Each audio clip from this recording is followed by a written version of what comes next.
This is the creation of Power Partners. I personally feel that this is the most important concept that I could ever teach another individual, because Power Partners essentially help you to create an army of people out there representing you on a regular basis, helping you get into more places, more accounts, and bring in more business than you ever thought possible. When I talk to people about how I gave away more business than other companies bring in an entire year, the reason why I was able to do that is because I had so many Power Partners representing me and working with me in the community. It is the single most important concept that you'll ever learn to grow your organization. So let's just jump right in and get started.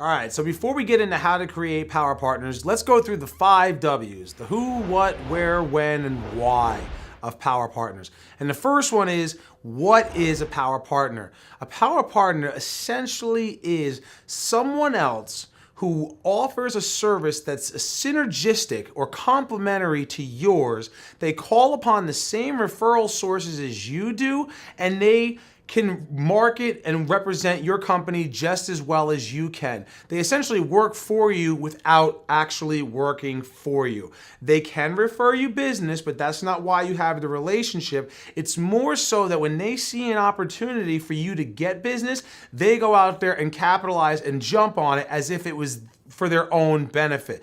That is what a Power Partner is, and that is why you need to have so many of them.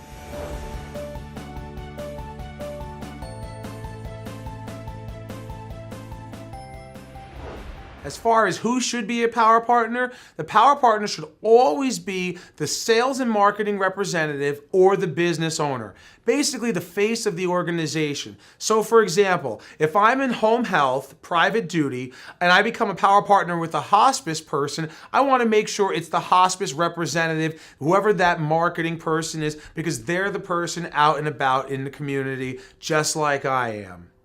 So it's always about the marketing representative.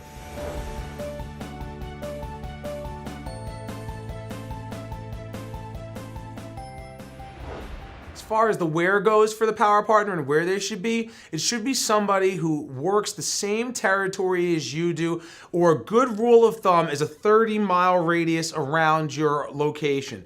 Now, some of us have multiple counties. I like to have one Power Partner of each individual type per county. So when I was representing my company years ago, I had a 4-county territory, so I had one hospice Power Partner in each of those 4 counties with no duplication. So this way I had 4 different Power Partners, 4 hospice reps, 1 again in each county. That's where you want to have them.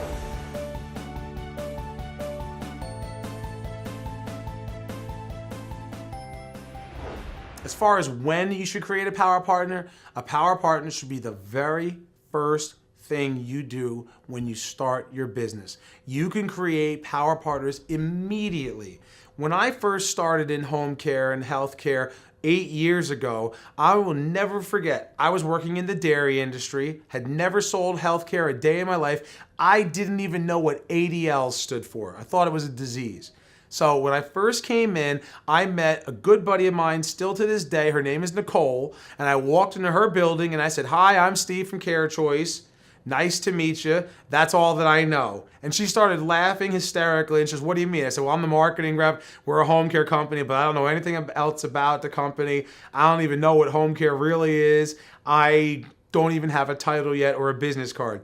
She thought it was hilarious, took me under her wing, and immediately started introducing me to other people and showing me around. That was my second day on the job. And that helped me immensely to grow my organization and grow my business. So one of the first things you should do when you're new into the healthcare industry is start creating Power Partners.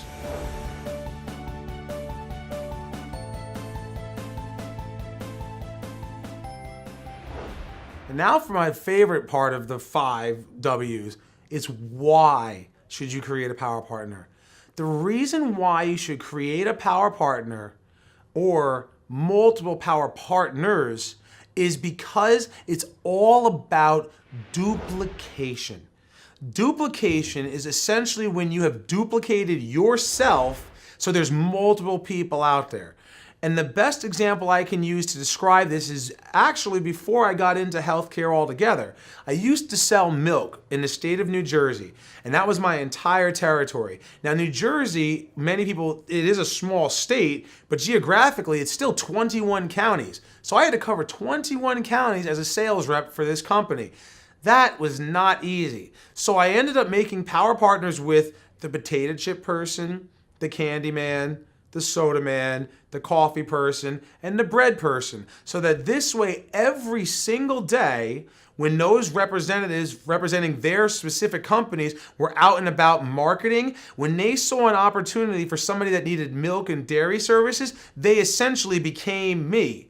They screened the person to see if they needed milk services, asked them how happy they were with their supplier, and then set up a time for me to come back and meet with the owner so that I could sign them up the very next day. So every single day, because I had 5 power partners, there were 6 Steve Weisses out there running around the state of New Jersey. So I was able to cover much more ground in the same amount of time that I essentially would have to spend a week to cover.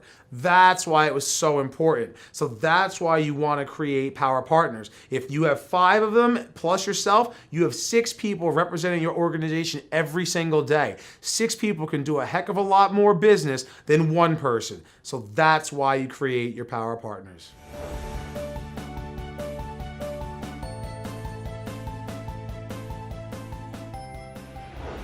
So now that we've talked about the 5 W's, the who, what, where, when, and why of power partners, now comes the juicy part, the most exciting part, is how to create power partners. Now, before I go into exactly how to create power partners, there's one thing about power partners specifically that I absolutely love as opposed to referral sources or clients. And that is, when it comes to power partners, you get the chance to be selective. Of all the things that we do as marketers, when it comes to referral sources, if it's a good account, we have to develop it, whether we like them or not. If it's a client that wants our services, we have to provide them services, whether we like them or not. But when it comes to power partners, because it's all about the relationship and working with that individual, if you don't like that person or you don't get along with that person, you don't have to work with that person. I want you to be extremely selective when choosing your power partners. These should be people that you jive well with, people that you get along with, people that you would hang out with outside of work. Because when you do everything that a power partner can do together, and I'm going to teach you exactly what you can do, you're going to spend a lot of time with this person. So if you're out and about in the field with somebody, you better have a lot in common. You better be able to get along with one another. So be extremely selective when choosing your power partner.